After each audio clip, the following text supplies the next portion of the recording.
yes, beautiful little segment there. And of course, happy birthday, Slim, and may you be resting in peace up there, old friend. We kicked it off there with Lights on the Hill. Thank you to Troy and Adam for their rendition there. Then we had Slim himself doing a looking forward, looking back, and to finish it off there, Lee Kernan, because we're missing Slim. I'll tell you someone who will be missing Slim and would have been for some time is our next guest. He's been known to sing a few of Slim's songs over the years, and someone that took I think it's fair to say, a fair break from country music, was I'd say around the country music circuits in southeast Queensland, a household name 20 years ago, and then took a break, probably 30 years ago actually, and then took a break for a long time, and we see him out and about now, and of course that's Rod Williams, and he joins us now. Still missing Slim, Rod? G'day, buddy. How are you? Yeah, good, mate. Yeah, miss the old legend, mate. Yeah, for sure. And he was the leader, of course, on the Bush Balladeers in Australia, my word. Yeah. And of course you're still singing Slim. I think everybody is still singing Slim songs today, aren't they? I think they'll be singing them for another 50, 60 years, maybe 100 years. Oh, it'll just keep on going. Because the thing is, people keep releasing the songs. You know, as late Lee Kernaghan and the Wolf Brothers, they brought out their rendition of Lights on the Hill, and now Troy and Adam. And it's good to see that we're keeping the tradition there along the way. Yeah, no, it's wonderful. I mean, he's one of a kind, never be another one. And no, it's just wonderful to see. Did you ever get a chance in your time to sing with him, or? No, I didn't, friend. No, I didn't get a chance to sing with him. After Keith and I decided to call it quits in about 85, and Keith was with me there for a couple of years. Keith Urban, that is. He went across, and matter of fact, the rendition that he did with Slim. If Keith tells the truth, that was my version, because him and I used to do that in the shows all the time, and next thing I know, him and Slim are doing it. But I never got a chance to actually perform with Slim. I'd like to. Yeah. We are doing a bit of a tribute to Slim here tonight, and that's probably a good reason to be chatting to you as well. What would your favourite, if you said your top couple of songs, what would they be of Slim Dusty's? I love his earlier stuff, and I guess my favourite song that Slim performed and recorded was the Stan Costa song, goodness gracious, it's just, no, not Cammerwheel, that was Matt Cormack. By a Fire a Gidgee Cole was my favourite Slim Dusty song. Yeah, and the little chord formation in that was something that was a little different for country music at the time too, wasn't it? It was, yeah. You had the A chord there, and they went back one fret there, and that was the difference. Actually, strangely enough, when I recorded it on my album just recently, Big White Country, I didn't use that formation. I wanted to, people. I don't try and imitate Slim, and no one should ever try and imitate Slim, because there was one and only of Slim, of course. And so I wanted to put my own take on the song, but. No, that was one of my favourites. I liked his really earlier stuff, and that's why I recorded a half a dozen of his on my Bush Ballad album. And it's funny that you say you like his earlier stuff, because Slim grew with the times as well. A lot of people are getting a bit confused with the genre of country at the moment. And they're sort of saying, all this pop's coming into country. But things do move with time, and they do take their turns. And someone said to me the other day, what do you think that Slim would be thinking today of the country music of today? I said, you know what, Keith, I was going to say Keith then, but Slim spent his time with a lot of, and as you mentioned, Keith Urban, but a lot of up-and-coming artists, and he knew what track they wanted to go on. And as long as they kept the basic country line there, I think it's all well and good. And I think that Slim would be happy with the way that country is going, because he grew, as you just said. You liked his earlier stuff, maybe not as much as his later stuff, but he moved as well. If you have a listen to his song, he sort of grew with the times, and that's what people are doing today, but a lot of traditional is coming back through. Yes, Tracy, I couldn't agree more. He was a wonderful ambassador, and he gave a lot of young people an awful big hand and a start in this business. And, he's well known for that. And, yes, he did. He moved with the times, and he knew which way they wanted to go. But, as I said, they kept that country flavour. And, I think Slim, for what he achieved in his lifetime, and he moved with the times. A lot of the early part of Slim stuff, they didn't use drums. They didn't believe in using drums.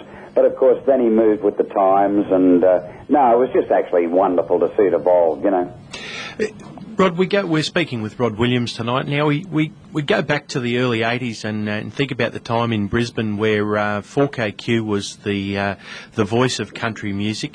It's unfortunate that there's no... if it wasn't for community radio or the ABC, we wouldn't have any country music on radio, would we? You would not. No, you would not. And it's very, very sad. And look, let me take this opportunity to thank you people for what you're doing. And it is mainly the FM. And as you say, the AM, ABC. There are quite a few. I'm a bit fortunate. The Super Network, the AMs had picked my new one up, Holding the White Line.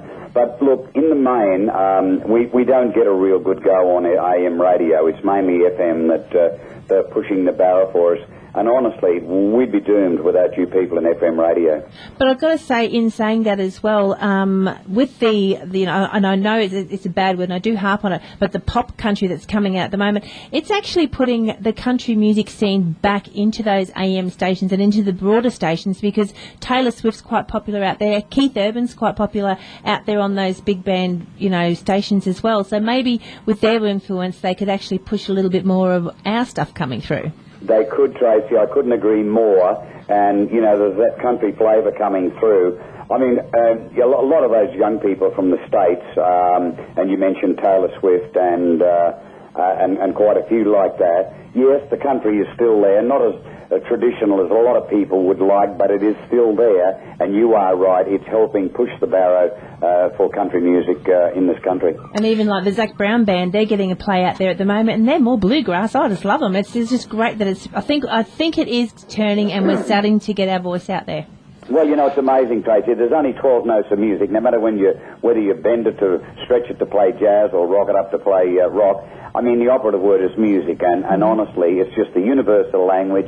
And look, if we all like the same thing, it'd be a boring old world. That's exactly right. It's lovely to see such a diverse range of music. I happen to have my own thing, which I do. I mean, in the early days, goodness me, I was doing Elvis Presley in the clubs in Sydney. That's where I had Keith with me. But I just love doing my traditional music now, and each person, you find your own niche and go from there, you know what I mean? Well said. Cheers to you. One of the biggest changes for you coming back into the music in the last few years must have been things like social networking, not so much just putting out a CD or a record and sending it out there. You've got to get MP3s and iTunes and all of those sort of things. Confusing. How did you tackle that? Well, it was very, very hard. I mean, I walked away from the industry for 26 years. And my eldest daughter, Deb, said, Dad, you've got to get back into music. I said, oh, honey, I'm a bit old for that. And she said, no, you're not. You've still got to hop back into music. So when I did, she said, now, you've got to get a computer. And, of course, this is the funny bit, because I'd never been able to turn one on the wall. I was absolutely hopeless. The greatest old dinosaur you've ever seen in your life. But anyway, I kept at it. And I'd sort of mastered it to the point where I do have my music going worldwide, and thank God for the internet, thank God for social media, because without social media, had I have had this tool back in the 80s, honest to God, folks, I would never, ever have left music. True. Yeah, it's a great way of getting that out there and around there. Rod, it's a pleasure. We're going to have to do it again in the near future. There's so much to catch up and so much to talk about. We haven't even touched on those big hits I think about in the 80s, the parochial songs that were around, like the Mighty Maroon song, and of course you did if my memory serves me correctly. Didn't you write a song about fine cotton? I did, my friend, and it was called The Punter's Lament. Yeah, it was a tongue-in-cheek look, but gee, you know your music, don't you? You study your music. Well, I don't know that one, but I do know that Darren loves his horses, and it's fine. That's obviously a horse, isn't it? Well, it was a ring-in. They swapped. I think the horse's name was Bold Personality. I think. He loves you from both sides. There you go. The song and the and they did that, and you wrote a. I remember hearing the song, and it was almost like it was out within a couple of weeks of the scandal.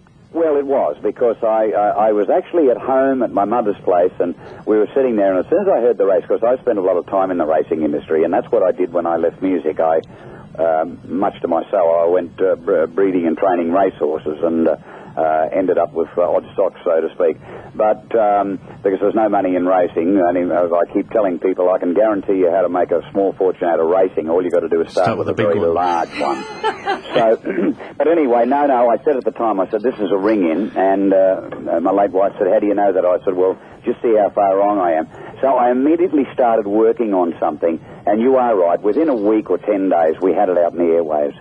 Yeah, well, we'll have to dig that out somewhere and play that in a later time. But we'll have to catch up again because we do have a lot to catch up on. Well, if you haven't got one, I'll send one up to the station up there. The only thing is, I don't know whether I've got it on CD. I know we've still got it on 45. They're still brand new. There's some of our listeners going, a 45, what's that? You know what a 45. Yeah. We were playing records only a few months back here. Oh, were you? Time is on the wing, mate. It's been great to catch up with you. We're going to go out with Holding the White Line, the new single now. Hope it does some good things for you. Brilliant. The line was what was the gentleman of country music? Yeah, was that they gave me the that Australia's gentleman. Australia's country music gentleman. But anyway, I'll wear that with pride. Well, look forward to catching up with you next time, Rod. This is Holding the White Line. Thank you, folks.